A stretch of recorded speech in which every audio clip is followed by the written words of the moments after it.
Okay, now let's talk about parabolas and quadratics as far as graphing goes and the pieces we need to get our graphs. So for example, the following is a graph given on 5A. Use the graph to write the factorization. So right here, if you can look really small, these are just counting by ones here. So this right here, this spot is at -2, and this spot is at 1.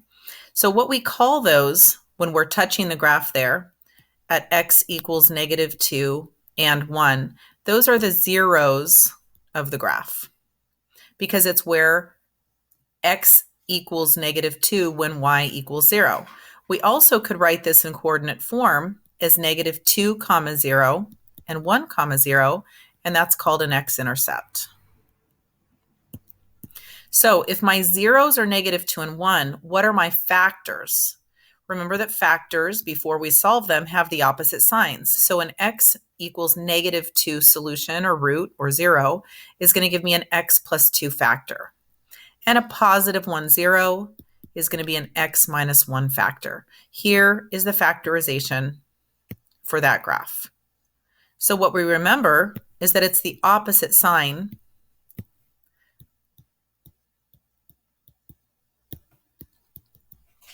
of where it's touching.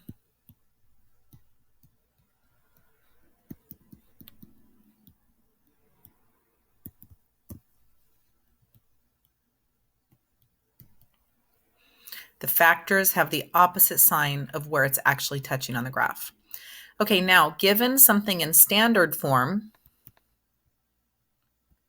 they want us to get a couple pieces here. They want the x-intercepts, they want the y-intercept, and they want the vertex.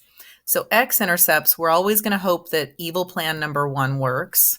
And the x-intercept here, what times what equals -21 and then subtracts to give us -4. I hope you're thinking 3 and 7. And it's got to be a -7 to give us the -4. So we're going to rewrite this as 0 equals the factors of x plus 3 and x minus 7. And then we solve to find the zeros by zero product property.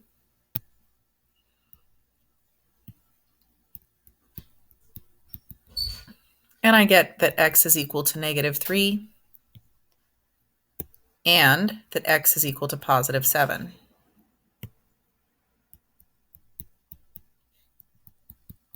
Remember that the solutions are the opposite signs of the factor. Now, when I go write these as x-intercepts, I'm going to write them in intercept form, -3, 0 and 7, 0. So I take those zeros, those are my x values of the x-intercepts, and I plug it in. Now, what about the y-intercept of the graph? The definition of a y-intercept is when x equals 0. So for the y-intercept, it's when x equals 0. So for any equation that I've ever given,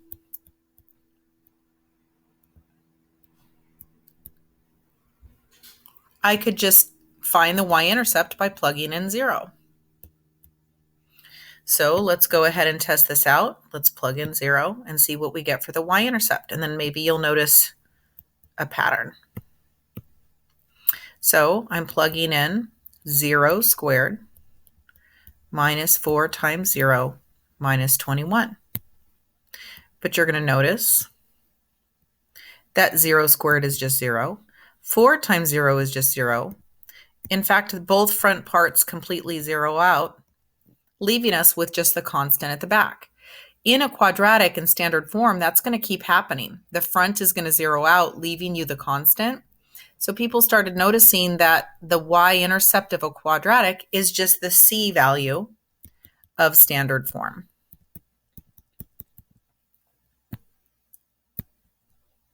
So that number at the back is always going to be your y-intercept. So 0, -21 is my y-intercept. It's kind of a light color. Let's make that darker.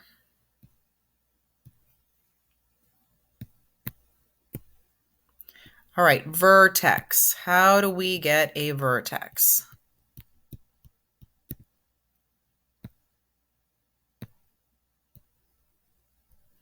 You know 3 ways how to get a vertex. So since we already have the roots, the zeros, Probably the easiest way for this one to get a vertex would be to average the roots.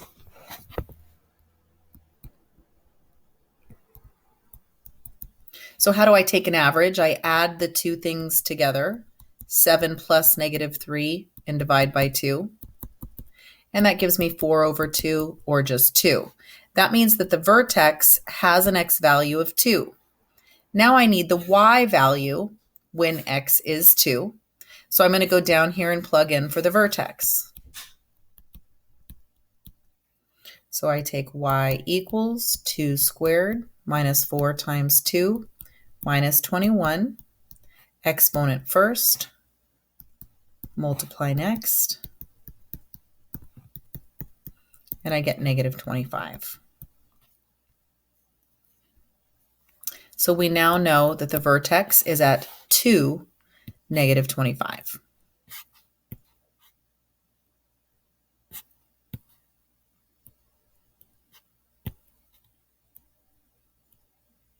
Okay, so given just any kind of a coordinate plane here, we are going to draw in the axes.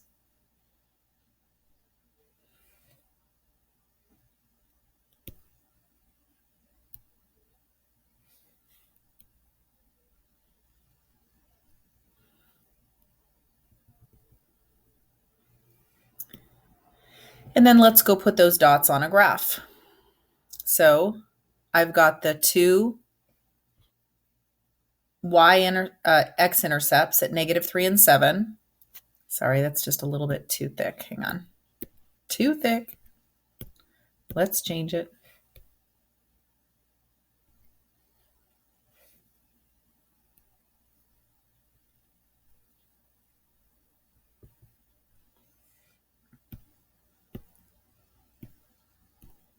Okay, so the x-intercept is at -3 and 7. So it looks like we can just count by normal 1, 2, 3, 4, 5, 6, etc.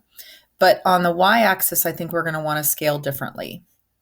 We need to get all the way down to 25 and 21. So what if we went 5, 10, 15, 20, 25? Should we count by fives or twos? 2, 4, 6, 8, 10. Yeah, let's go by twos. 12, 14, 16, 18, 20, 22, 24, 26, 28, 30. And then this one will go also by twos. So let's go put those dots on there. -3, 0 is my first x-intercept.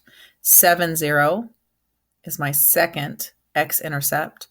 0, -21 is my y-intercept. Oops. And remember, it's not on the corner.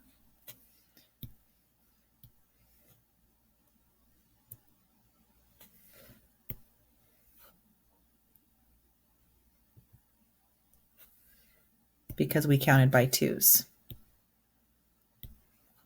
So -21 is going to be right here in between 20 and 22. And then -25 is out 2 and down 25. So 2, 4, and 5 will be somewhere in the middle between those two. And then remember that there's a symmetry. If this is 2 over from this would be 2 over again. If you want to include that additional symmetrical point, feel free. And we also know that there's a line of symmetry down that x of the vertex. So here I go drawing in. My line of symmetry goes straight down the middle. So go ahead and connect your graph from this vertex and up, and from this vertex and up. Feel free to label the x-intercepts, the y-intercept, and the vertex if you like. So let's go back to how many ways there are to get a vertex. Here we showed averaging the roots.